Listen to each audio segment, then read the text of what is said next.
The Rime of the Ancient Mariner. It is an ancient mariner, and he stoppeth, one of three. By thy long grey beard and thy glittering eye, now wherefore stoppest me? The bridegroom's doors are opened wide, and I am next of kin. The guests are met, the feast is set, mayst hear the merry din. But still he holds the wedding guest. There was a ship, quoth he. Nay, if thou'st got a laughsome tale, mariner, come with me. He holds him with his skinny hand. Quoth he, there was a ship. Now get thee hence, thou grey-beard loon, or my staff shall make thee skip. He holds him with his glittering eye. The wedding guest stood still, and listens like a 3 years' child. The mariner hath his will. The wedding guest sat on a stone, he cannot choose but hear. And thus spake on that ancient man, the bright-eyed mariner. The ship was cheered, the harbour cleared, merrily did we drop below the kirk, below the hill, below the lighthouse top. The sun came up upon the left, out of the sea came he, and he shone bright, and on the right went down into the sea. Higher and higher every day, till over the mast at noon. The wedding guest here beat his breast, for he heard the loud bassoon. The bride hath paced into the hall, red as a rose is she. Nodding their heads before her goes the merry minstrelsy. The wedding guest he beat his breast, yet he cannot choose but hear. And thus spake on that ancient man, the bright-eyed mariner. Listen, stranger, storm and wind, a wind and tempest strong. For days and weeks it played us freaks, like chaff we drove along. Listen, stranger, mist and snow, and it grew wondrous cold. And ice mast high came floating by, as green as emerald. And through the drifts the snowy cliffs did send a dismal sheen. Nor shapes of men nor beasts we ken, the ice was all between. The ice was here, the ice was there, the ice was all around. It cracked and growled and roared and howled, like noises in a swound. At length did cross an albatross, thorough the fog it came. And an it were a Christian soul, we hailed it in God's name. The mariners gave it biscuit worms, and round it flew. The ice did split with a thunder fit, the helmsman steered us through. And a good south wind sprung up behind, the albatross did follow, and every day for food or play came to the mariner's hollow. In mist or cloud, on mast or shroud, it perched for vespers 9, whiles all the night through fog smoke white glimmered the white moonshine. God save thee, ancient mariner, from the fiends that plague thee thus. Why look'st thou so? With my crossbow I shot the albatross. The sun came up upon the right, out of the sea came he, and broad as a weft upon the left went down into the sea. And the good south wind still blew behind, but no sweet bird did follow, nor any day for food or play came to the mariner's hollow. And I had done an hellish thing, and it would work 'em woe, for all averred I had killed the bird that made the breeze to blow. Not dim nor red, like God's own head, the glorious sun uprist. Then all averred I had killed the bird that brought the fog and mist. 'Twas right, said they, such birds to slay that bring the fog and mist. The breezes blew, the white foam flew, the furrow followed free. We were the first that ever burst into that silent sea. Down dropped the breeze, the sails dropped down. 'Twas sad as sad could be, and we did speak only to break the silence of the sea. All in a hot and copper sky, the bloody sun at noon, right up above the mast did stand, no bigger than the moon. Day after day, day after day, we stuck, nae breath, nae motion, as idle as a painted ship upon a painted ocean. Water, water everywhere, and all the boards did shrink. Water, water everywhere, nae any drop to drink. The very deeps did rot.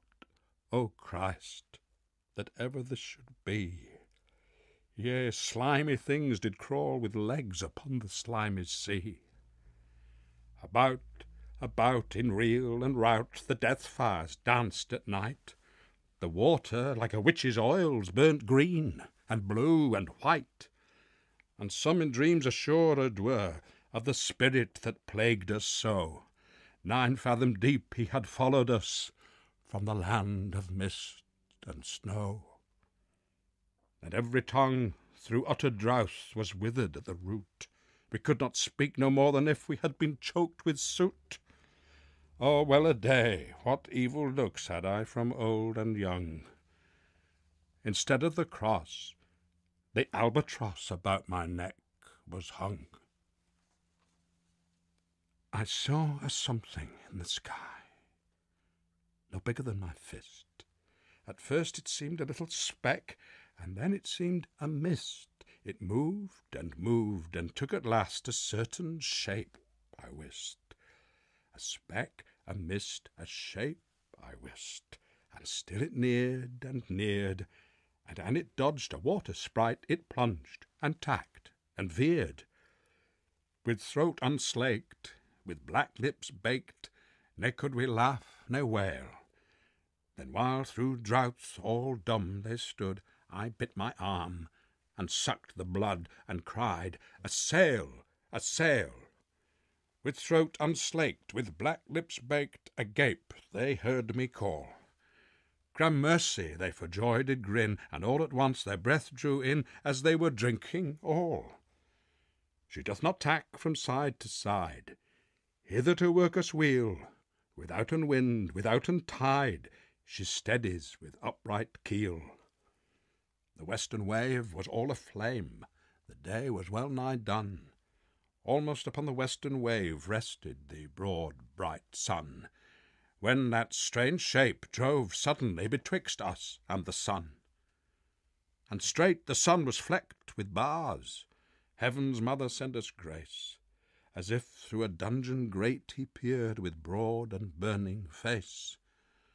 Alas, thought I, and my heart beat loud, how fast she nears and nears. Are those her sails that glance in the sun like restless gossamers? Are these her naked ribs, which flecked the sun that did behind them peer? And are these two all the crew? That woman and her fleshless fear? His bones were black, with many a crack, all black and bare, I ween, jet black and bare, save where with rust of mouldy damps and charnel crust they're patched with purple and green. Her lips are red, her looks are free, her locks are yellow as gold, her skin is white as leprosy, and she is far liker death than he. Her flesh makes the still air cold. The naked hulk alongside came, and the twain were playing dice. "The game is done, I've won, quoth she, and whistled thrice. A gust of wind stirred up behind, and whistled through his bones, through the holes of his eyes and the hole of his mouth, half whistles and half groans. With never a whisper in the sea, off darts the spectre ship, while clomb above the eastern bar the horned moon, with one bright star almost atween the tips. One after one by the horned moon, listen, O stranger, to me. Each turned his face with a ghastly pang, and cursed me with his E. 4 times 50 living men, with never a sigh or groan, with heavy thump, a lifeless lump, they dropped down, one by one. Their souls did from their bodies fly, they fled to bliss or woe, and every soul it passed me by like the whiz of my crossbow. I fear thee, ancient mariner, I fear thy skinny hand, and thou art long and lank and brown, as is the ribbed sea sand. I fear thee and thy glittering eye, and thy skinny hand so brown. Fear not, thou wedding guest, this body dropped not down. Alone, alone, all alone, alone on the wide, wide sea. And Christ would take no pity on my soul in agony. The many men so beautiful, and they all dead did lie, and a million slimy things lived on, and so did I. I looked upon the rotting sea, and I drew my eyes away. I looked upon the eldritch deck, and there the dead men lay. I looked to heaven and tried to pray, but or ever a prayer had gushed, a wicked whisper came and made my heart as dry as dust. I closed my lids and I kept them close, till the balls like pulses beat, for the sky and the sea and the sea and the sky lay like a load on my weary eye, and the dead were at my feet. The cold sweat melted from their limbs, ne rot, ne reek did they. The look with which they looked on me had never passed away. An orphan's curse would drag to hell a spirit from on high, but oh, more horrible than that is the curse in a dead man's eye. 7 days, 7 nights I saw that curse, and yet I could not die. The moving moon went up the sky, and nowhere did abide. Softly she was going up, and a star or two beside. Her beams bemocked the sultry main, like morning frosts yspread. But where the ship's huge shadow lay, the charmed water burnt alway a still and awful red. Beyond the shadow of the ship I watched the water snakes. They moved in tracks of shining white, and when they reared, the elfish light fell off in hoary flakes. Within the shadow of the ship I watched their rich attire. Blue, glossy green, and velvet black they coiled and swam, and every track was a flash of golden fire. O happy living things! No tongue their beauty might declare. A spring of love gushed from my heart, and I blessed them unaware. Sure my kind saint took pity on me, and I blessed them unaware. The selfsame moment I could pray, and from my neck so free the albatross fell off and sank like lead into the sea. O sleep, it is a gentle thing beloved from pole to pole. To Mary Queen the praise be yev'n, she sent the gentle sleep from heaven that slid into my soul. The silly buckets on the deck that had so long remained, I dreamt that they were filled with dew, and when I awoke, it rained. My lips were wet, my throat was cold, my garments all were dank. Sure I had drunken in my dreams, and still my body drank.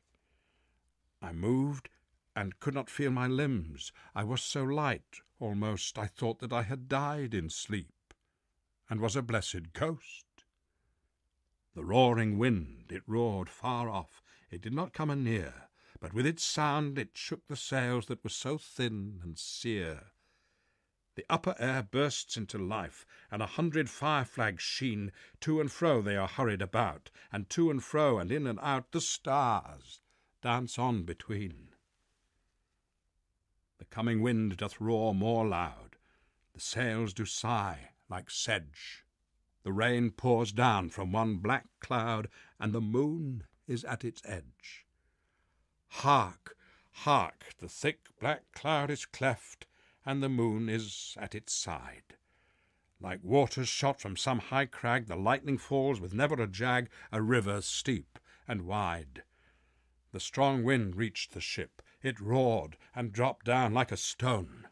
Beneath the lightning and the moon, the dead men gave a groan. They groaned, they stirred, they all uprose.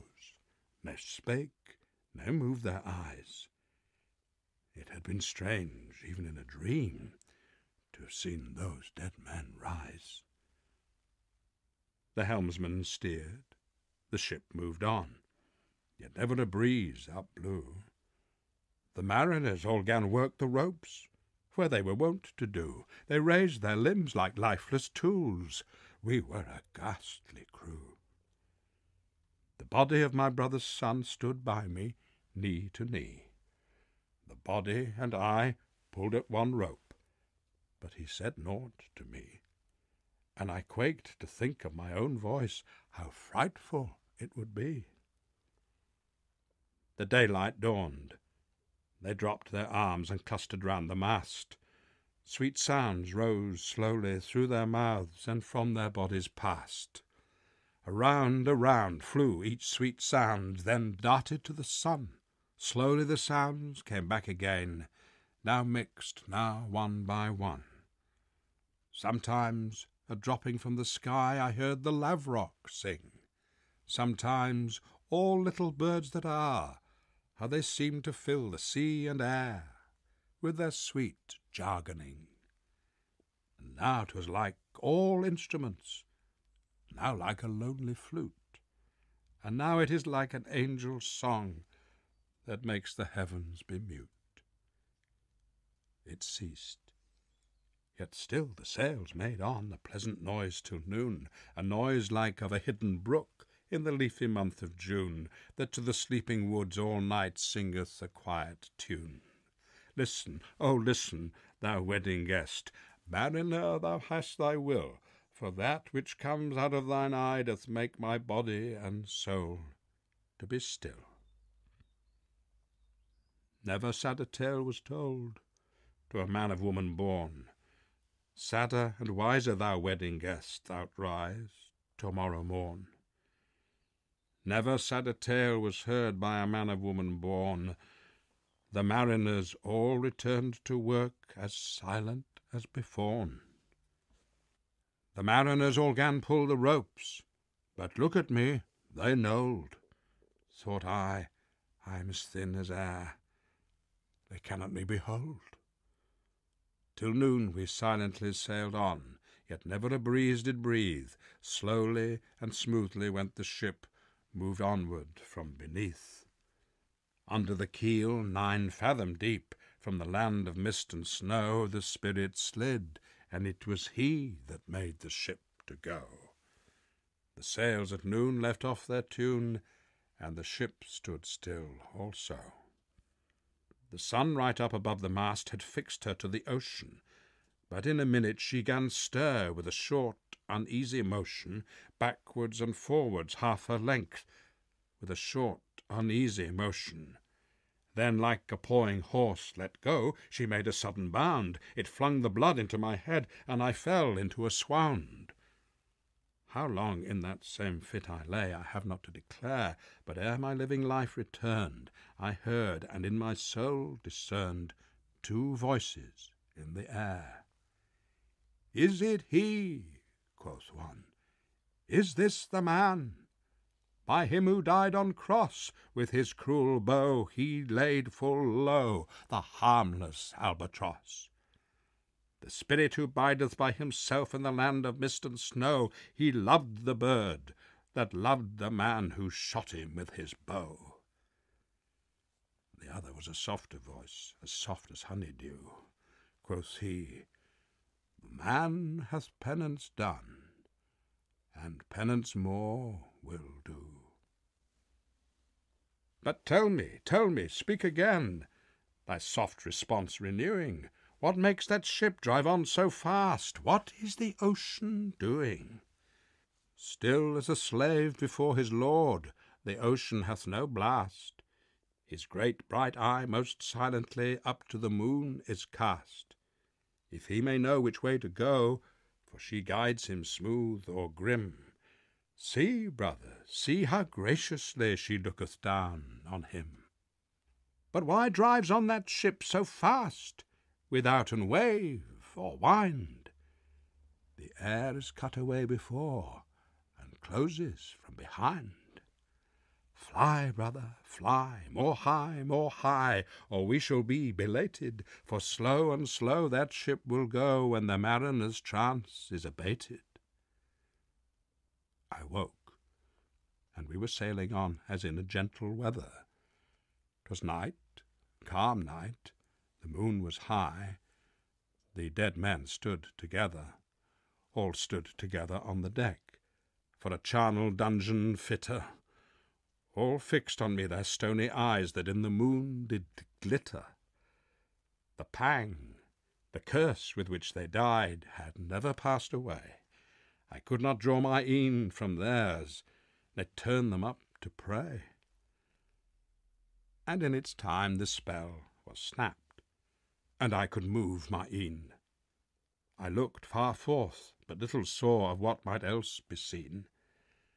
Like one that on a lonely road doth walk in fear and dread, and having once turned round walks on, and turns no more his head, because he knows a frightful fiend doth close behind him tread. But soon there breathed a wind on me, ne sound, ne motion made. Its path was not upon the sea, in ripple or in shade. It raised my hair, it fanned my cheek, like a meadow gale of spring. It mingled strangely with my fears, yet it felt like a welcoming. Swiftly, swiftly flew the ship, yet she sailed softly too. Sweetly, sweetly blew the breeze. On me alone it blew. Oh, dream of joy! Is this indeed the lighthouse top I see? Is this the hill? Is this the kirk? Is this mine own country? We drifted o'er the harbour bar, and I with sobs did pray, Oh, let me be awake, my God, or let me sleep alway. The harbour bay was clear as glass, so smoothly it was strewn, and on the bay the moonlight lay, and the shadow of the moon. The moonlight bay was white all o'er, till rising from the same full many shapes that shadows were, like as of torches came. A little distance from the prow those dark red shadows were, but soon I saw that my own flesh was red as in a glare. I turned my head in fear and dread, and by the holy rood the bodies had advanced, and now before the mast they stood. They lifted up their stiff right arms, they held them straight and tight, and each right arm burnt like a torch that's borne upright. Their stony eyeballs glittered on in the red and smoky light. I prayed and turned my head away, forth-looking as before. There was no breeze upon the bay, no wave against the shore. The rock shone bright, the kirk no less that stands above the rock, the moonlight steeped in silentness the steady weathercock. And the bay was white with silent light, till rising from the same full many shapes that shadows were, in crimson colours came.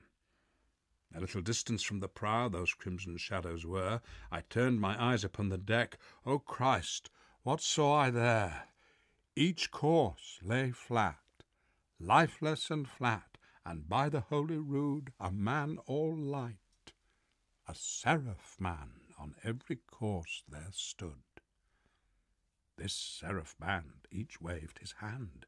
It was a heavenly sight. They stood as signals to the land, each one a lovely light.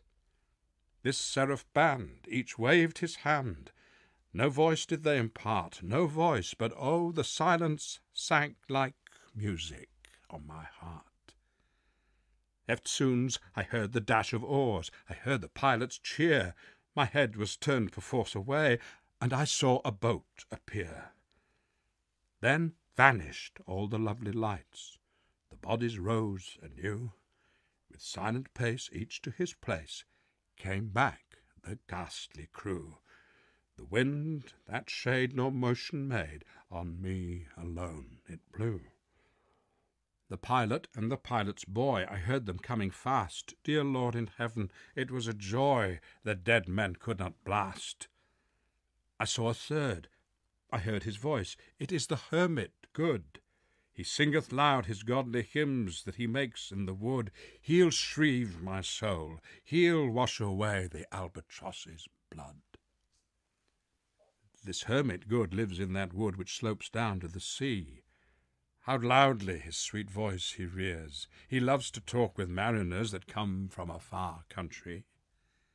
He kneels at morn and noon and eve. He hath a cushion plump. It is the moss that wholly hides the rotted old oak stump. The skiff boat neared. I heard them talk. Why, this is strange, I trow. Why are those lights so many and fair, that signals made but now? Strange, by my faith, the hermit said, and they answered not our cheer. The planks looked warped, and see those sails, how thin they are and sere.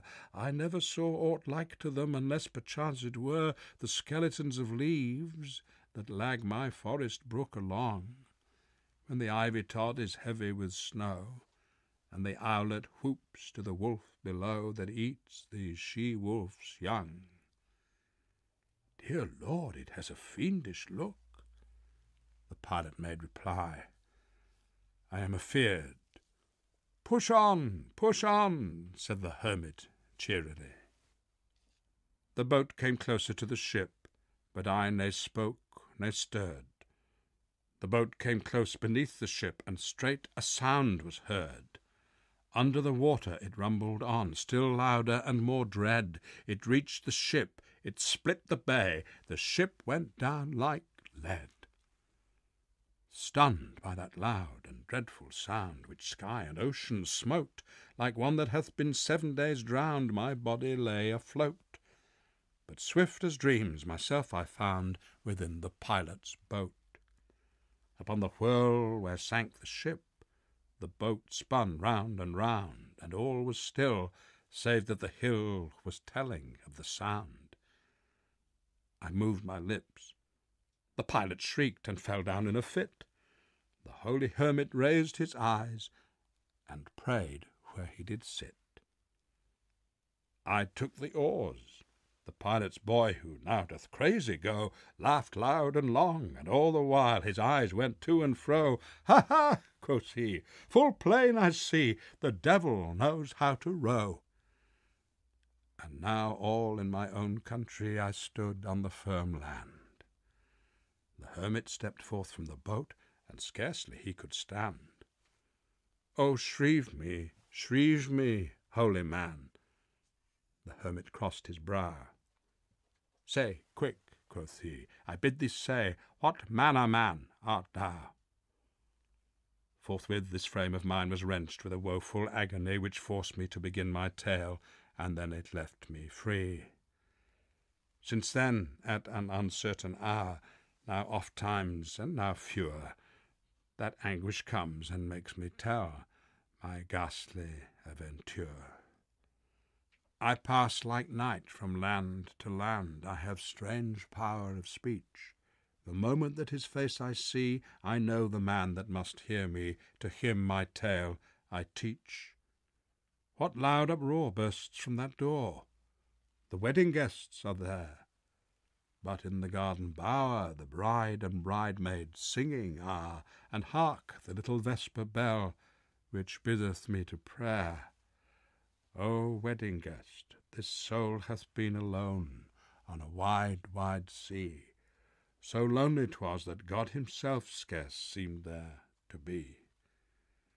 O sweeter than the marriage feast, 'tis sweeter far to me to walk together to the kirk with a goodly company. To walk together to the kirk, and all together pray.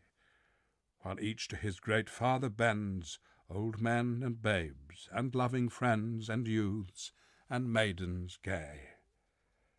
Farewell, farewell, but this I tell to thee, thou wedding guest, he prayeth well who loveth well both man and bird and beast.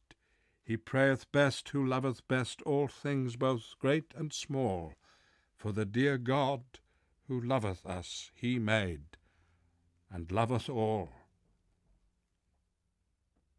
The mariner whose eye is bright, whose beard with age is hoar, is gone. And now the wedding guest turned from the bridegroom's door. He went like one that hath been stunned, and is of sense forlorn, a sadder and a wiser man. He rose the morrow morn.